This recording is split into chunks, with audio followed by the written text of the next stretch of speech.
So next aspect or topic is cost of redeemable debt. The redeemable debt andre debt which can be redeemed after completion of a definite period of time, or at the time of issue of debt.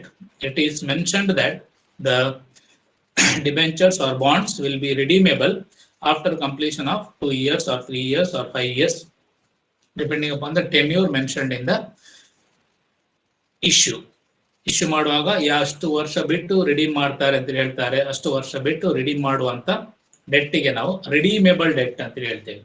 ಇಲ್ಲಿ preference shares ಅಲ್ಲಿ ನಾವು ರಿಡೀಮೇಬಲ್ preference shares ಇದ್ದು cost calculate ಮಾಡಿದ್ದು. In the similar way, ಅದೇ ರೀತಿಯಲ್ಲಿ ನಾವು cost of ರಿಡೀಮೇಬಲ್ debt calculate ಮಾಡ್ತೇವೆ. ಅಲ್ಲಿ ಫಾರ್ಮುಲಾ ನಾವು ಒಂದು ಫಾರ್ಮುಲಾ ಬರೆದಿತ್ತು, ಅದಕ್ಕೆ ಸಿಮಿಲರ್ ಆದ ಫಾರ್ಮುಲಾ ಬರೀತೇವೆ. ಇಲ್ಲಿ ಕಾಸ್ಟ್ ಆಫ್ ಡೆಟ್ಗೆ ಫಾರ್ಮುಲಾ, ಕಾಸ್ಟ್ ಆಫ್ ರಿಡೀಮೇಬಲ್ ಡೆಟ್ಗೆ ಫಾರ್ಮುಲಾ ಏನು ಅಂತ ಹೇಳಿದ್ರೆ KD is equal to I into 1 minus T plus R minus P divided by N whole divided by R plus P divided by 2 into 100. This is the formula for calculating cost of redeemable debt. Cost of redeemable debt calculate ಮಾಡೋದಕ್ಕೆ formula ಈ ರೀತಿ ಇರುತ್ತೆ. KD is equal to I into 1 minus tax plus R minus P divided by N whole divided by R plus P divided by 2 into 100. Now cost of redeemable preference shares ಮಾಡುವಾಗ ಇದೇ ರೀತಿಯಲ್ಲಿ ಮಾಡಿದ್ವಿ. ಇಲ್ಲಿ I into 1 minus T ಬದಲಿಗೆ D ಅಂತೇಳಿ ಹಾಕಿದ್ದೀವಿ ಅಲ್ವಾ. ಇಲ್ಲಿ ಹೇಗೆ ನಾವು ಕ್ಯಾಲ್ಕುಲೇಟ್ ಮಾಡಿತ್ತು, KP is equal to D plus R minus P divided by N whole divided by R plus P divided by 2 into 100 ಅಂತೇಳಿ ಮಾಡಿದ್ದೇವೆ. ಸೊ ಇಲ್ಲಿ ಡಿ ಬದಲಿಗೆ, ಡಿವಿಡೆಂಡ್ ಬದಲಿಗೆ ಇಂಟ್ರೆಸ್ಟ್ ಪೋರ್ಷನ್ ಆಗ್ತದೆ. ನಾವು ಇಂಟ್ರೆಸ್ಟ್ ಅಲ್ಲಿ ಟ್ಯಾಕ್ಸ್ ಆಸ್ಪೆಕ್ಟ್ ಕೂಡ ಇರುವ ಕಾರಣ ಸೊ ಅಲ್ಲಿ ಟ್ಯಾಕ್ಸ್ ಅನ್ನು ನಾವು ಕನ್ಸಿಡರ್ ಮಾಡ್ತೇವೆ. ಟ್ಯಾಕ್ಸ್ ಅಡ್ವಾಂಟೇಜ್ ಇರುವ ಕಾರಣ ನಾವು ಪ್ರಾಫಿಟ್ ಅಂಡ್ ಲಾಸ್ ಅಕೌಂಟ್ ಅಲ್ಲಿ ಇಂಟ್ರೆಸ್ಟ್ ಅನ್ನು ಬಿಸ್ನೆಸ್ ಎಕ್ಸ್ಪೆನ್ಸ್ ಅಂತೇಳಿ ಕ್ಲೈಮ್ ಮಾಡ್ತೇವೆ. ಸೊ ಆದ ಕಾರಣ ಟ್ಯಾಕ್ಸ್ ಲಾಭ ನಮಗೆ ಅಲ್ಲಿ ಸಿಗ್ತದೆ. ಸೊ ಅದರಿಂದ ಆ ಟ್ಯಾಕ್ಸ್ ಆಸ್ಪೆಕ್ಟ್ ನಾವಲ್ಲಿ ಕನ್ಸಿಡರ್ ಮಾಡಿ ಮಾಡಬೇಕು. ಸೊ ಇಲ್ಲಿ ನೊಟೇಷನ್ಸ್ ಎಲ್ಲ ಸೇಮ್ ಇರ್ತದೆ. ಆರ್ ಅಂದ್ರೆ ರಿಡಂಪ್ಷನ್ ವ್ಯಾಲ್ಯೂ, ಎಷ್ಟಕ್ಕೆ ರಿಡೀಮ್ ಮಾಡ್ತಾರೆ ಅಂತ. ಇಲ್ಲಿ ಫೇಸ್ ವ್ಯಾಲ್ಯೂ ಇರ್ತದೆ. ಪ್ರೀಮಿಯಂ ಅಲ್ಲಿ ರಿಡೀಮ್ ಮಾಡಿದ್ರೆ ಪ್ಲಸ್ ಪ್ರೀಮಿಯಂ ಆಡ್ ಮಾಡಬೇಕು. ಪಿ ಅಂದ್ರೆ net proceeds, net proceeds realized or received by issue of debentures. So debentures or the bonds. Okay, P ಅಂದ್ರೆ N ಅಂದ್ರೆ number of years. ಎಷ್ಟು ವರ್ಷ ಬಿಟ್ಟು ಅದನ್ನು ರಿಡೀಮ್ ಮಾಡ್ತಾರೆ ಅಂತ. Number of years. T ಅಂದ್ರೆ ಟ್ಯಾಕ್ಸ್ ರೇಟ್. ಇದು ಡೆಸಿಮಲ್ ಅಲ್ಲಿ ನಾವು ಇಲ್ಲಿ ಬರೀತೇವೆ. ಕಾಸ್ಟ್ ಆಫ್ ಇರಿಡೀಮೇಬಲ್ ಕ್ಯಾಲ್ಕುಲೇಟ್ ಮಾಡುವಾಗ ಟಿ ಬರ್ತಿತ್ತು. ಸೊ ಹಾಗೆ ನಾವು ಕ್ಯಾಲ್ಕುಲೇಟ್ ಮಾಡ್ತೇವೆ. And I stands for interest. So ಇದು ಇಷ್ಟು ನೋಟೇಷನ್ಸ್ ಇರುವಂತದ್ದು. ಇದನ್ನು ನಾನು ಕಳಿಸ್ತೇನೆ ನಿಮಗೆ PDF ಫಾರ್ಮ್ ಅಲ್ಲಿ, ಸ್ಟಡಿ ಮೆಟೀರಿಯಲ್ ಅಲ್ಲಿ ಕಳಿಸ್ತೇನೆ. ಆಮೇಲೆ ಇಷ್ಟೆಲ್ಲ ಡೀಟೇಲ್ಸ್ ಇಟ್ಕೊಂಡು ನಾವು ಪ್ರಾಬ್ಲಮ್ ವರ್ಕೌಟ್ ಮಾಡಬೇಕು. ಸೇಮ್ ಡೆಟ್ ಪ್ರಿಫರೆನ್ಸ್ ಶೇರ್ಸ್ ಅಲ್ಲಿ ಕ್ಯಾಲ್ಕುಲೇಟ್ ಮಾಡಿದ ರೀತಿಯಲ್ಲಿ ಇಂಟ್ರೆಸ್ಟ್ ಒಂದು ಕ್ಯಾಲ್ಕುಲೇಟ್ ಮಾಡ್ಬೇಕು. ಅಲ್ಲಿ ಡಿವಿಡೆಂಡ್ ಕ್ಯಾಲ್ಕುಲೇಟ್ ಮಾಡ್ತಿದ್ದು ನಾವು, ಇಲ್ಲಿ ಇಂಟ್ರೆಸ್ಟ್ ಕ್ಯಾಲ್ಕುಲೇಟ್ ಮಾಡಿ ಟ್ಯಾಕ್ಸ್ ಆಸ್ಪೆಕ್ಟ್ ಅನ್ನು ಕನ್ಸಿಡರ್ ಮಾಡಿ ಮಾಡಲಿಕ್ಕೆ. Okay, will continue with the first problem. A company issues at par debentures of ₹100 each, redeemable after 5 years. The debentures carry interest at 15%. If the applicable tax rate is 40%, calculate the cost of debt. ಅದರಲ್ಲಿ first problem ಇದೆ. At par ಅಲ್ಲಿ issue ಮಾಡ್ತಾರೆ ₹100 ಇನ debentures. Redeemable also after 5 years. Redeemable after 5 years ಅಂತೇಳಿ ಕೊಟ್ಟಿದ್ದಾರೆ. Redemption ಗೆ ಏನ್ ಹೇಳಲಿಲ್ಲ, ಇದು ಪ್ರೀಮಿಯಂ ಎಲ್ಲ ಏನ್ ಹೇಳಲಿಲ್ಲ. ಸೊ ಎಟ್ ಪಾರ್ ಅಲ್ಲಿ ರೆಡಿ ಮಾಡ್ತಾರೆ ಅಂತೇಳಿ ಕನ್ಸಿಡರ್ ಮಾಡಬೇಕು. ಇಂಟ್ರೆಸ್ಟ್ 15% ಹೇಳಿದ್ದಾರೆ, ಟ್ಯಾಕ್ಸ್ ರೇಟ್ 40% ಹೇಳಿದ್ದಾರೆ. So you are suppose to calculate the cost of debt. So you write the formula first ಈ ಫಾರ್ಮುಲಾ ಬರೀರಿ. ಆಮೇಲೆ ಇದೆಲ್ಲ ಎಷ್ಟು ಅಂತ ಹೇಳುವಂಥದ್ದು ಬರ್ಕೊಳ್ಳು. ಆಮೇಲೆ ಅದನ್ನು ಫಾರ್ಮುಲಾಕ್ಕೆ ಹಾಕುವ ಮತ್ತು ನಾವು ಕಾಸ್ಟ್ ಆಫ್ ಡೆಟ್ ಎಷ್ಟು ಅಂತೇಳಿ ಕ್ಯಾಲ್ಕುಲೇಟ್ ಮಾಡುವ. Okay, so right the formula ಬರ್ಕೊಳ್ಳಿ.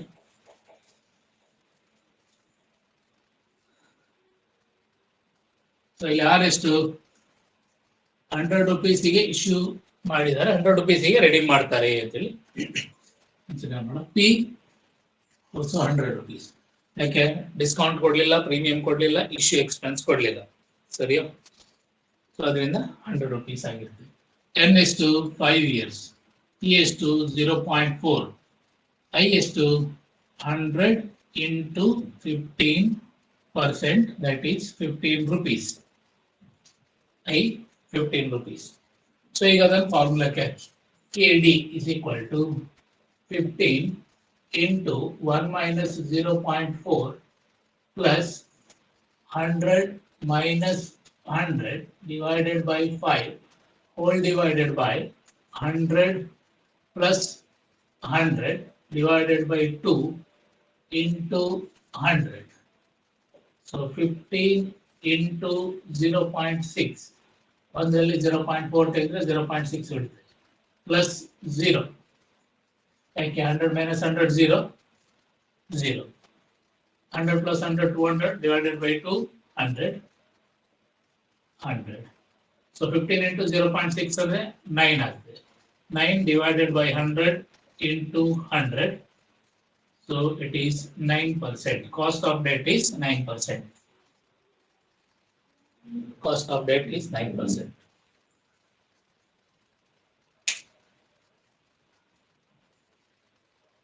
Face value, issue price 100 rupees ಇದೆ, redemption 100 rupees ಇದೆ. ಹೀಗಿದ್ದಾಗ ಡೈರೆಕ್ಟ್ ಆಕ್ಚುಲಿ ಖಾಲಿ ಇಷ್ಟೇ ಮಾಡಿದ್ರು ಸಾಕಿದೆ. 0 ಬರ್ತಿದ್ದು 100 ಬರ್ತಿದ್ದು 100 ಬರುತ್ತೆ, 100 ಗೆ 100 ಕ್ಯಾನ್ಸಲ್ ಆದ ಕಾರಣ 15 ಆಗಲಿ 90, 9%. 9% ನೀವು ಕಾಸ್ಟ್ ಆಫ್ ಡೆಟ್ ಅಂತೇಳಿ ಕ್ಯಾಲ್ಕುಲೇಟ್ ಮಾಡಬಹುದು. ಕ್ಲಿಯರ್?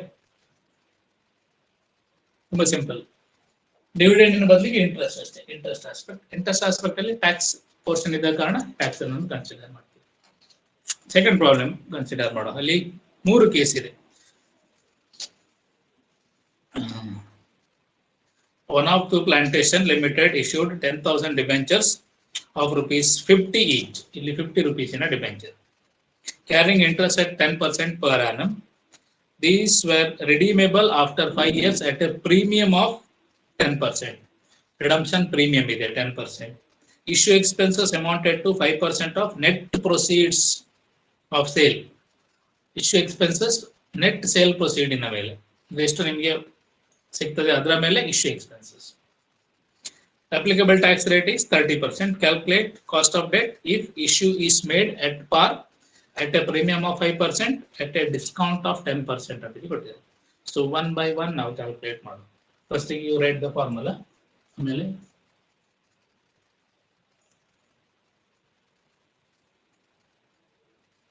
ಫಾರ್ಮುಲಾ ಬರೀ.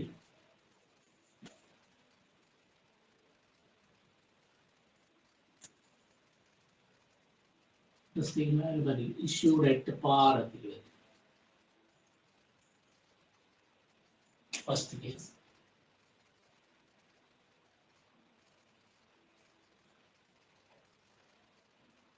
Issued at par. Face value ಅಲ್ಲಿ ಇಶ್ಯೂ ಮಾಡಿದ್ರೆ, at par ಇಶ್ಯೂ ಮಾಡಿದ್ರೆ ಎಷ್ಟು ಅಂತ ಹೇಳೋಣ. P R ಎಷ್ಟು R 50 ಪ್ಲಸ್ ಪ್ರೀಮಿಯಂ ಅಲ್ಲಿ ರೆಡೀಮ್ ಮಾಡ್ತಾರೆ. ಎಷ್ಟು ಪ್ರೀಮಿಯಂ ಅಲ್ಲಿ 10% ಪ್ರೀಮಿಯಂ ಅಲ್ಲಿ ರೆಡೀಮ್ ಮಾಡ್ತಾರೆ. 10% ಪ್ರೀಮಿಯಂ ಅಲ್ಲಿ ರೆಡೀಮ್ ಮಾಡಿದ್ರೆ 55 rupees ಆಗ್ತದೆ. ಇದೆಷ್ಟು P 50 at par ಅಲ್ಲಿ ನಾವು ಇಶ್ಯೂ ಮಾಡುವಂಥದ್ದು. But there is an issue expense. Issue expense amounted to 5%. 50 minus 5% ಅಂದ್ರೆ 47.5 ಆಗ್ತದೆ. in 5 years tax rate 30%. Interest ಎಷ್ಟು ಇಲ್ಲಿ ನೆನ್ಪಿಟ್ಕೊಳ್ಳಿ. Face value of debenture is 50 rupees. ನಾವು ಇಷ್ಟೊತ್ತಿಗೆ 100 rupees ಇದೆ ಮಾಡಿದ್ದು. ಇಲ್ಲಿ 50 rupees ಅಂತ ಹೇಳಿ ಕೊಟ್ಟಿದ್ದಾರೆ. 50 rupeesಗೆ ಎಷ್ಟು ಪರ್ಸೆಂಟ್ ಅದು 10%. 50 rupees into 10%, 5 rupees. 50ಕ್ಕೆ 10% ಅಂದ್ರೆ 5 ರೂಪಾಯಿ. ಸೊ ಈಗ ಆ ಇನ್ಫಾರ್ಮೇಶನ್ ಅನ್ನು ನೀವು ಫಾರ್ಮುಲಾಕ್ಕೆ ಹಾಕಬೇಕು. issued at par ಇದೆ ಹೇಗಾಗ್ತದೆ I5 into 1 minus 0.3 plus 55 minus 47.5 divided by 5 whole divided by 55 plus 47.5. ಇದನ್ನು ನೆನಪಿಟ್ಕೊಳ್ಳಿ, ಇಲ್ಲಿ ಮೈನಸ್ ಮೇಲೆ ಇಲ್ಲಿ ಬರೋದು ಪ್ಲಸ್ ಇಂಟು ಇಲ್ಲಿ ನಂಬರ್ ಆಫ್ ಇಯರ್ಸ್ ಗೆ ಡಿವೈಡ್ ಮಾಡ್ತೀರಿ, ಇಲ್ಲಿ 2 ಇಂದ ಡಿವೈಡ್ ಮಾಡ್ತೀರಿ. Average 5 into 0.7 plus 55 minus 47.5 divided by 5 ಮಾಡಿದ್ರೆ ಎಷ್ಟು ಬರ್ತದೆ? 1.5 ಬರ್ತದೆ. 1.5 whole divided by 51.25 51.25 ಬರ್ತದೆ into 100. 3.5 plus 1.5 divided by 51.25 into 100. 5 divided by 51.25 into 100. It comes to 9.76%. 9.76%. ಇದು issued at par ಇದೆ. ಫೇಸ್ ವ್ಯಾಲ್ಯೂ ಅಲ್ಲಿ ಇಶ್ಯೂ ಮಾಡ್ತಾರೆ, at par ಅಲ್ಲಿ ಇಶ್ಯೂ ಮಾಡ್ತಾರೆ. But there is an issue expense.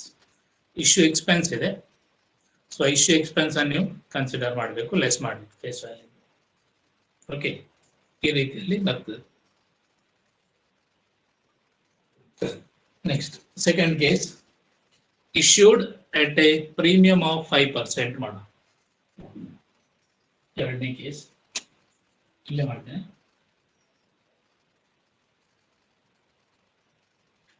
issued at a premium of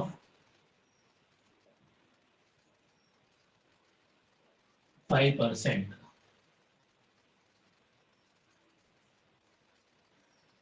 ಏನ್ change ಆಗ್ತದೆ? Only P value changes, all other item remains the same. Only P value changes. P value ಮಾತ್ರ ಎಷ್ಟು? 50 plus 5% minus issue expense 5%. Direct ಮಾಡಿದ್ದಾರೆ, ಯಾಕಂದ್ರೆ net ಪ್ರೊಸೀಡ್ಸ್ನ ಮೇಲೆ ಅಂತ ಹೇಳಿದ. 50 plus 5% minus 5%. ಇಲ್ಲಿ 50 ಮೈನಸ್ ಇಶ್ಯೂ ಎಕ್ಸ್ಪೆನ್ಸ್ ಮಾತ್ರ 5% ಮಾಡಿತ್ತು. ಇಲ್ಲಿ 50ಗೆ ಪ್ರೀಮಿಯಂ 5% ಆಡ್ ಮಾಡಬೇಕು, ಮೈನಸ್ ಇಶ್ಯೂ ಎಕ್ಸ್ಪೆನ್ಸಸ್ ಲೆಸ್ ಮಾಡಬೇಕು. 50ಗೆ 5% ಆಡ್ ಮಾಡಿದ್ರೆ ನೀವು 52.5 ಬರ್ತದೆ, ಮೈನಸ್ ಇಶ್ಯೂ ಎಕ್ಸ್ಪೆನ್ಸ್ ಲೆಸ್ ಮಾಡಿದ್ರೆ 2.63 ಬರ್ತದೆ. 49.87 ಬರ್ತದೆ. 49.87. This is the value of P. First case ಅಲ್ಲಿ ವ್ಯಾಲ್ಯೂ ಆಫ್ P. ಬಾಕಿ ಎಲ್ಲ ಸೇಮ್. ಬಾಕಿ ಎಲ್ಲ ಸೇಮ್ ಅಂದ್ರೆ ಯಾವುದು? R ಸೇಮ್ ಇರ್ತದೆ, N ಸೇಮ್ ಇರ್ತದೆ, T ಸೇಮ್ ಇರ್ತದೆ, ಇಂಟ್ರೆಸ್ಟ್ ಸೇಮ್ ಇರ್ತದೆ. ಓಕೆ, ಈಗ ಅದನ್ನು ಫಾರ್ಮುಲಾಕ್ಕೆ KD is equal to, ಬಾಕಿ ಎಲ್ಲ ಯಾವ್ದು ಮುಟ್ಲಿಕ್ಕಿಲ್ಲ, 5 into 1 minus 0.3 plus 55 ಇದು ಸೇಮ್, ಮೈನಸ್ 49.87 divided by 5 ಇದು same, plus 49.87 divided by 2 into 100. 3.5 plus 55 minus 49.87 divided by 5 ಮಾಡಿದಾಗ 1.03 ಬರ್ತದೆ. 1.03 divided by 55 plus 49.87 divided by 2 ಮಾಡಿದಾಗ 52.44 ಬರ್ತದೆ. 52.44 into 100.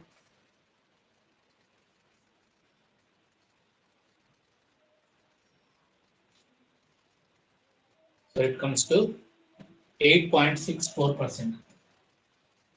8.64%.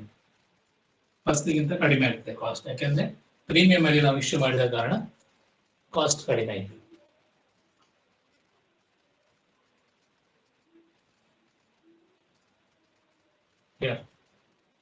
issued at a premium of 5% ಮಾಡಿದ್ವಿ. Only value of P changes, ಬಾಕಿ ಎಲ್ಲ same. 5 ಇದು 55, 5, 55 ಇದೆಲ್ಲ ಸೇಮ್. ಓನ್ಲಿ ಈ ವ್ಯಾಲ್ಯೂ ಚೇಂಜ್. ಇಲ್ಲಿ 47.5 ಇತ್ತು, ಇಲ್ಲಿ 49.87 ಮಾಡಿದ್ವಿ. ಇನ್ನು ನೆಕ್ಸ್ಟ್ ಮೂರನೇ case, issued at a premium of 5%. Third case ನೋಡ.